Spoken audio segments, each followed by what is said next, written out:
안녕하세요. 반갑습니다. 버럭맘 처방전의 박윤미입니다. 지난번에 공감대화도 제2 외국어처럼 공부하고 연습해야 된다고 말씀드렸는데요. 오늘은 제 블로그를 통해서 공감대화 오답노트 서식을 신청해 주신 분들을 위해서 공감대화 오답노트 작성 방법 및 활용법에 대해서 나눠보려고 합니다. 혹시 공감대화 오답노트 서식이 더 필요하신 분이 계시면 더보기란에 안내를 해드렸거든요. 그걸 참조하셔서 신청해 주시면 제가 메일로 보내드릴게요. 우리가 자라면서 보고 배운 것과 다르게 말하고 다르게 행동해야 될 때 우리는 참 많이 혼란스럽습니다. 체벌뿐만 아니라 아이를 무시하거나 비난하는 말도 정서적 학대니 하지 말라고 해서 하면 안 되겠는데 그럼 도대체 어떻게 말하고 행동해야 되는지 몰라서 답답하기만 합니다. 예를 들어서 훈육시 아이에게 너 혼자 두고 가버릴 거야 라는 말은 절대 하지 마세요 라고 말씀드리면 아니 그럼 대체 어떻게 말해야 되는 거예요? 라고 되물으시는 분들이 많으시더라고요. 그래서 바로 연습이 필요하고요. 제가 공감대와 오답노트를 쓰자고 제안드린 배경입니다.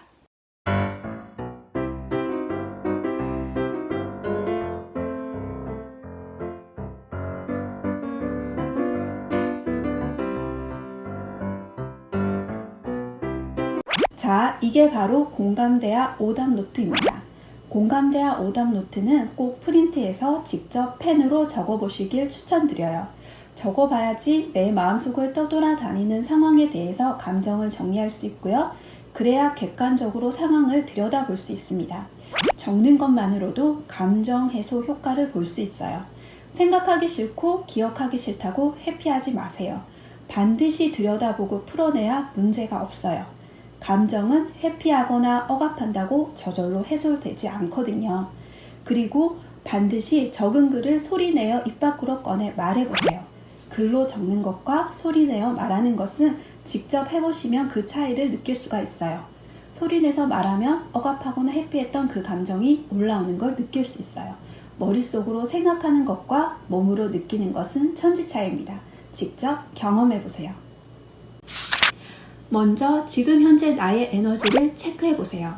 공감도 에너지가 있어야 할 수 있습니다. 내가 지금 너무 지치고 힘든데 다른 사람을 공감해주기란 많이 힘들어요. 그게 내 아이일지라도요. 여기 0에서 10까지로 에너지 단계가 구분되어 있는데요. 나의 현재 에너지를 체크해보고 많이 낮다면 내 에너지를 회복하기 위해 먼저 힘써주셔야 합니다. 제가 여기서 말씀드리고 싶은 거는요. 내 에너지가 낮을 때 이것을 알아차릴 수 있어야 하고요. 이때 에너지를 회복시킬 수 있는 방법을 리스트화해서 갖고 계셔야 해요. 병원에 가면 의사로부터 꼭 입원하셔야 된다는 말을 듣는다는 분을 본 적이 있어요. 자신의 몸 상태가 그 지경이 될 때까지 평소에 알아차리지 못했다는 뜻인데요.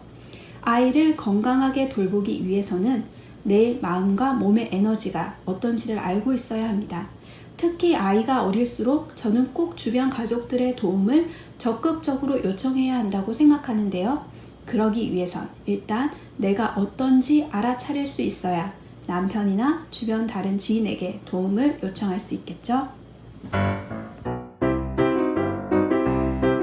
다음은요. 내 마음속 화가 난 순간에 대해 그림을 그리거나 글로 써보는 거예요.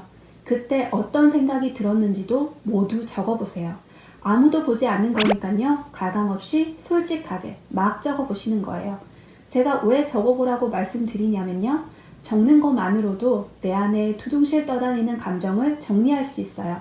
그러면서 그때의 상황을 내 감정에 비추어 왜곡되어 보는 게 아니라 한 발자국 떨어져서 객관적으로 볼 수 있어요. 그러다 보면 비합리적으로 왜곡해서 생각했던 내 생각, 즉 인지적 오류를 발견할 수 있습니다. 좀 어렵다고 느껴지시나요? 일단 해보세요. 우리는 머릿속으로 생각만 하다가 중간에 그만두는 경우가 많아요. 그래서 감정이 셀 때는 혼자서 극본도 쓰고요. 연출자도 되지 않나요? 그때 그 화가 났던 상황을 재구성해서 시나리오를 막 돌리죠. 그 내용은 대체로 어떤가요? 화가 난 상대에게 복수하는 한마디로 막장 드라마지요. 그럼 어떤가요? 뭔가 쾌감을 느끼기도 하지만 결국에는 내 안에 부정적인 감정만 증폭됩니다. 상황은 해결되지 않아요. 부정적인 감정을 증폭하거나 회피하는 것이 아니라 감정을 해소하고 상황을 객관적으로 살펴보기 위해 이 작업을 하는 거예요. 가감없이 막 쏟아내 보세요. 감정이 해소되지 않으면 우리는 문제 해결 단계로 나아가기가 어려워요.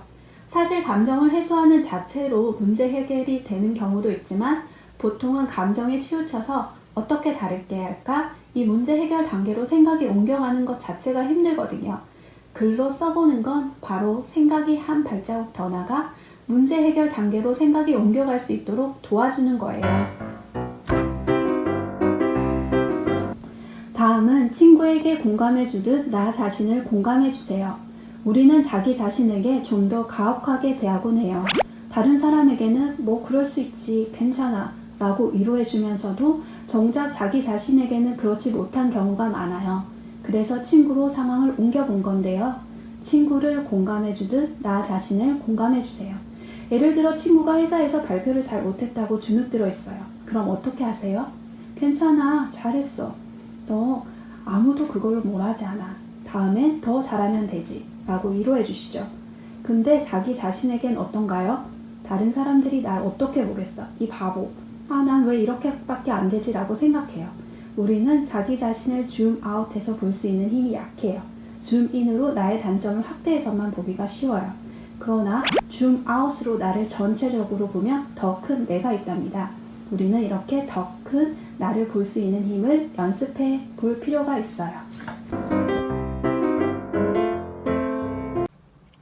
다섯 번째는요, 이제 원하는 것에 초점을 맞춰 상황을 다시 살펴보는 거예요. 우리는 보통 원하지 않는 것에 더 잘 반응해요. 내가 싫어하는 거는 잘 알지만 내가 원하는 것은 어떤 것인지에 대해서 구체적으로 표현하는 연습이 되어 있지 않아요. 이 공감대화 오답 노트 작성은 바로 내가 원하는 것에 초점을 맞춰 말하는 법을 연습하는 거예요. 쉽게 말해서 왜 이렇게 못하니가 아니라 이렇게 해보자 라고 말하자는 건데요. 어때요? 말에 담기는 에너지부터가 달라지겠죠? 한 예로 아이가 우리에게 시끄러 라고 말할 때보다 나 지금 그림 그리는데 집중하고 싶어. 그러니 조용히 해줄래? 라고 부탁하면 우리는 수용하기가 더 쉽겠죠. 편안합니다. 시끄러는 상대를 비난하는 내용이지만 내 말의 의도는 그림 그리는 활동에 집중하기 위해서 조용한 환경이 필요하다는 거겠죠. 이걸 우리가 원하는 내 욕구를 그대로 말로 표현할 수 있도록 연습하는 거예요. 당시 내가 원했던 게 무엇이었는지를 찾아보고요.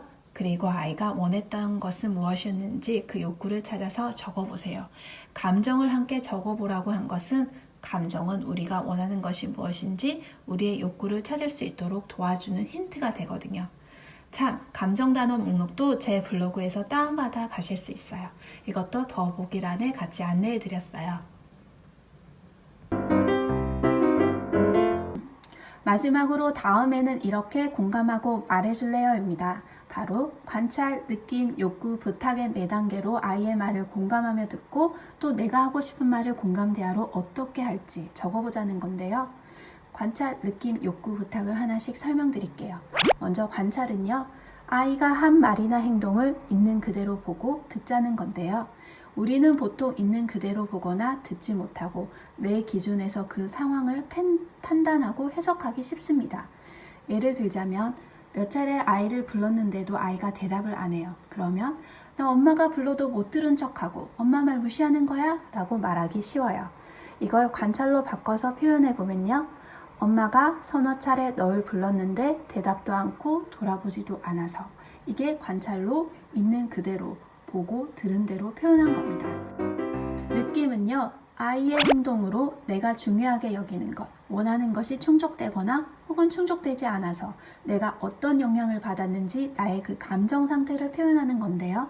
그러면 아이는 자신의 행동이 다른 사람에게 어떤 감정을 불러일으키는지를 알 수 있는 기회가 되겠죠. 내 행동으로 엄마가 속상해하고 화가 나는구나 라고 상대의 마음이 지금 어떤지를 배울 수 있는 기회가 되기 때문에 아이의 사회성이 발달되고 공감 능력을 키우는 데 도움이 됩니다. 감정을 나누면요. 상대의 상황을 공감하기가 쉬워요. 오해 없이 소통이 가능해요. 왜냐하면 슬프다, 외롭다, 즐겁다, 신난다 등의 감정 단어는요, 누구나 공감할 수 있거든요. 하지만 생각과 판단은 각자의 경험마다, 각자의 관점에마다 다 다르게 판단할 수 있기 때문에 오해의 소지가 있어요. 다음은 욕구인데요. 엄마가 불렀는데 아이가 대답이 없어서 엄마가 왜 속상해 했을까요? 바로 엄마가 어떤 얘기를 아이한테 좀 잘 전달하고 싶은 욕구가 있어서 그렇겠죠. 아이가 엄마 말을 좀 집중해서 잘 들어줬으면 하는 바람도 있고요. 바로 존중이죠. 이처럼 욕구는요, 엄마가 중요하게 여기거나 원하는 것이고요. 마지막으로 부탁은 엄마의 이런 욕구를 충족시키기 위해서 필요한 것을 아이에게 표현하는 겁니다. 이상으로 공감대와 오답노트 작성 방법에 대해서 말씀드렸어요.